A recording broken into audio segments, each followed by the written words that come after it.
Ex Machina est une entreprise multidisciplinaire de Québec qui rayonne partout sur la planète. Depuis sa fondation, la compagnie rêve d'avoir son lieu de diffusion à Québec. Dès sa création, la compagnie Ex Machina faisait beaucoup de diffusion à l'international, mais on diffusait très peu à Québec. Donc, quand on voulait jouer nos créations qu'on faisait ici, on pouvait rarement les présenter au public de Québec. C'était une situation un petit peu absurde. Il fallait toujours aller frapper chez le voisin. On se retrouvait beaucoup dans les salles des autres, aux conditions des autres. Et nos spectacles, souvent, avaient soit des morphologies ou des contenus ou des durées un peu particulières, ce qui fait qu'on a senti le besoin très tôt d'avoir notre propre lieu qui répondrait justement à toutes ces anomalies. Évidemment, on a un sentiment d'appartenance, pas juste au Canada, au Québec, mais à Québec. Donc, c'est très important d'avoir notre chef-lieu ici même à Québec. Au début des années 2000, le maire de Québec, Jean-Paul Lallier, poursuit la revitalisation du quartier Saint-Roch. Il souhaite trouver une vocation au tunnel Dufresne, creusé dans le Cap-Diamant et abandonné depuis une trentaine d'années.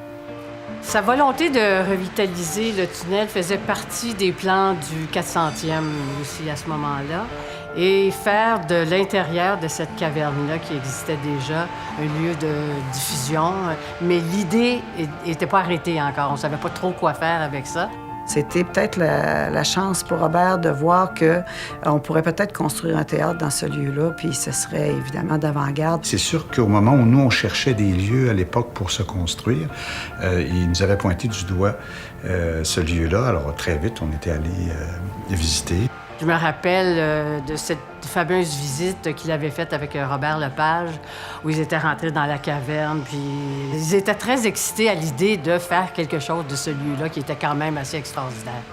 Mais malheureusement, le prix que tout ça allait coûter, lui, n'était pas un prix qui était très citoyen, parce qu'à peu près la moitié des fonds qu'on aurait reçus pour financer la construction du diamant dans cette caverne, si on veut, aurait servi à bloquer le trafic pendant 2 ans. Donc, comme on dit au cinéma, l'argent n'était pas à l'écran. Malgré la déception causée par l'abandon du projet de théâtre dans le tunnel Dufresne, la volonté de créer le diamant demeure vive. À quelques pas de là, un autre lieu important de la ville, l'ancien YMCA de Québec, a besoin d'être revitalisé. Disons que la décision de construire à Place Diouville s'est imposée parce que, évidemment, le maire, il faut que je dise que le maire Labaume, quand il a entendu dire que c'était pas raisonnable de faire le projet sous les bretelles de l'autoroute Dufresne, il nous a offert de nous installer là. Ce lieu-là où on s'est construit était en décrépitude, ça tombait en ruine, c'était vraiment quelque chose de laid au carré Diouville. Alors, j'imagine qu'il a dû se dire, on va joindre l'utile à l'agréable. La place Diouville, ça a toujours été le centre névralgique, si on veut, de la ville de Québec, parce que ça a été un marché, le marché Montcalm, pendant plusieurs années. Ça a évolué. Tout à coup, c'est devenu un lieu plus culturel parce qu'on a construit, le fameux YMCA, qui était un lieu pas juste sportif, mais un lieu culturel aussi. Ensuite, le Capitole. Ensuite, on y a bâti à travers les années, le Palais Montcalm, où l'OSQ, a présenté ses premiers spectacles. Alors, c'est devenu une espèce de pôle culturel, d'attraction. Quand la radio est arrivée à Québec, c'est dans l'édifice Capitole et dans l'édifice du Palais Montcalm que Radio-Canada s'est installé, que CHRC s'est installé au Capitole, tout ça. Donc, c'était un lieu de diffusion dans tous les sens du terme.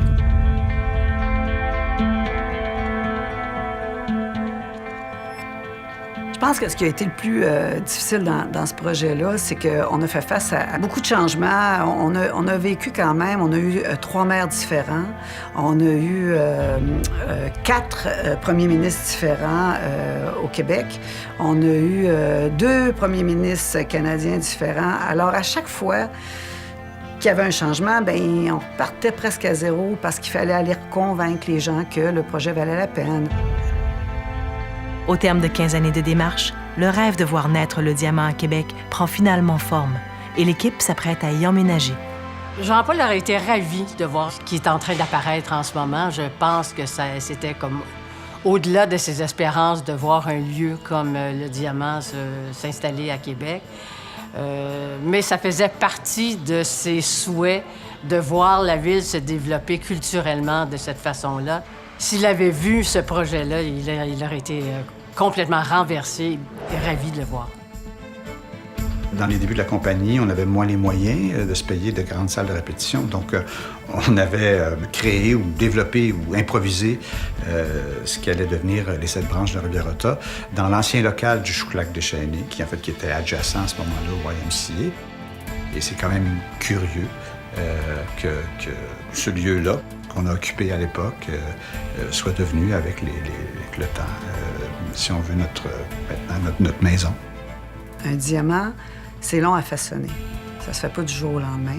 Sauf qu'une fois que la pierre est là, ça rayonne. Ça rayonne pour longtemps. Je crois vraiment, moi, sincèrement, que le diamant va rayonner sur sa ville, mais va rayonner à l'international. En tout cas, c'est ce qu'on souhaite.